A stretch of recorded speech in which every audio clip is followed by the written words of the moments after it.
Magandang umaga po mga kapatid. Another Sunday na pinagkaloob ng Diyos para sa ating lahat. Para tayo po ay magpuri at magpasalamat sa Kanya. At part po ng ating pong pananambahan sa umagang ito ay ang makinig at mag-aral ng salita ng Diyos. I am the true vine. Yan po ang ating pong pag-aaralan. At tayo po ngayon ay nasa huli na ng ating pong sermon series na kung saan ating pong tinatalakay ang The Great I Am. Ang I am po ay patungkol sa pagiging Diyos ng ating pong Panginoong Yesus. At very comforting po sa atin noong mga nakaraang linggo at hanggang ngayon po yung I am, dahil ito po ay nagpapahayag na ang ating pong Diyos na sinasamba ang siyang makapangyarihang Diyos. At tayo po ay nasa ilalim ng Kanya pong kalinga at pagmamahal. I am the true vine. Basahin ko po sa inyo ang John chapter 15 verses 5 to 8. Ito po ang sinasabi, Ako ang puno ng ubas at kayo ang mga sanga. Ang nananatili sa akin at ako sa kanya ang siyang nagbubunga ng sagana. Sapagkat wala kayong magagawa kung kayo'y hiwalay sa akin. Ang hindi nananatili sa akin gaya ng sanga ay itatapon at natutuyo. Ang ganoong mga sanga ay tinitipon, inihahagi sa apoy at nasusunog. Kung nananatili kayo sa akin at nananatili sa inyo ang aking mga salita, hingiin ninyo ang anumang nais ninyo at matutupad iyon para sa inyo. Napaparangalan ang aking Ama kung kayo'y masaganang nagbubunga at sa gayon kayo'y magiging mga alagad ko. Dito po sa ating pong passage, isinilarawan po ng Panginoong Yesus ang kanyang sarili bilang isang puno,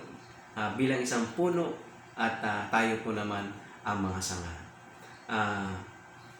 Dito rin po sa ating pong passage, ipinapahayag po ng Panginoon ang ugnayan ng puno at sanga o ugnayan ni Jesus at ng mga alagad. At ito po ay pag-comfort ng Panginoon sa kanyang mga alagad dahil this time po siya po ay aalis na. Siya po ay iaalay niya ng kanyang sarili. He was about to be crucified. At kaya sinabi po ng Panginoong Yesus na kahit hindi na sila magkikita pa physically, pero connected pa rin po sila. Like how the branches connected to the vine. Meron pa akong tatlong bagay na gusto ko pong ibahagi sa inyo patungkol po sa ating passage. Number 1 po is proposition or panukala. At ito pong proposition speaks about yung will, yung kagustuhan. Abiding in me means we must choose to stay close to Jesus.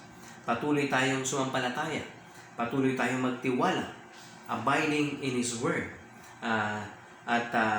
Sabi nga po sa kanya pong mga salita, dito po sa ating pong binasa, kung nananatili kayo sa akin at nananatili sa inyo ang aking mga salita.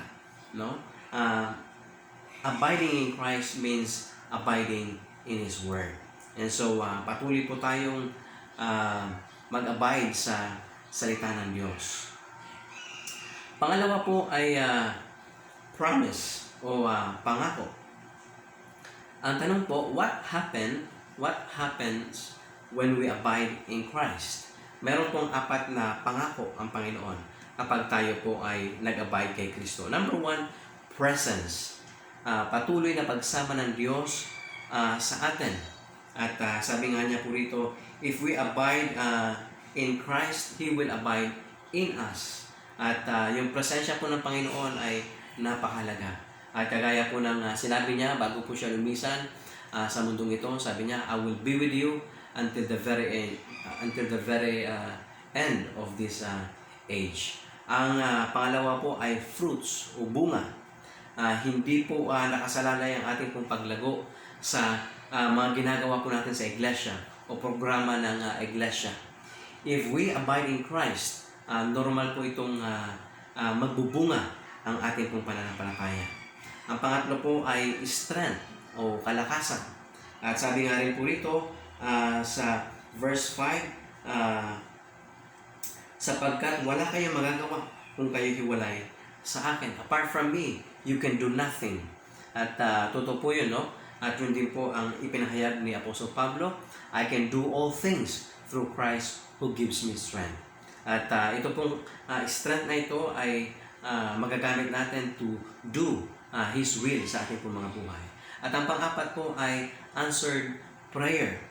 At sabi po sa verse 7, kung nananatili kayo sa akin at nananatili sa inyo ang aking mga salita, hingiin ninyo ang anumang nais ninyo at matutupad iyon para sa inyo. Kapag tayo po nanatili kay Kristo, if we abide in Christ, pag tayo humingi ng saklolo, humingi po tayo ng tulong sa Diyos, mag-cry out po tayo sa Kanya, siya po ay tutulong sa atin. Answered prayer. Kaya nga po, doon po sa ating pong mga panalangin, mga pinapanalangin po natin kapatid, mga kapatid, yung mga answered prayers po natin ay bunga po yun ng pananatili po natin sa Panginoon. At pangatlo pong puntos na gusto ko pong ibahagi sa inyo ay ang purpose. So number 1 po is proposition, number 2 is promise, at ang number 3 po is purpose. Layunin. At alam niyo po yung bunga po ng ating pong pananampalataya ay ang purpose po niyan is to bring glory to God. Sabi nga po sa verse 8, napaparangalan ng aking Ama kung kayo'y masaganang nagbubunga at sa gayon kayo'y magiging mga alagad ko. For God's glory po, yung bunga ng ating pong pananampalataya. Fruit is to bring glory to God. We bring fruit. We bring glory to God sa pamagitan po ng ating mga bunga ng ating pong pananampalataya. And so I encourage po mga kapatid, no, tayo pong lahat, each one of us na let's remain in Christ, let's abide in Christ, let's abide in His Word, at yung bunga po ng ating pananampalataya ay para po ito sa kapurihan ng Diyos. Magandang umaga po at pagpalain po tayo ng Panginoon.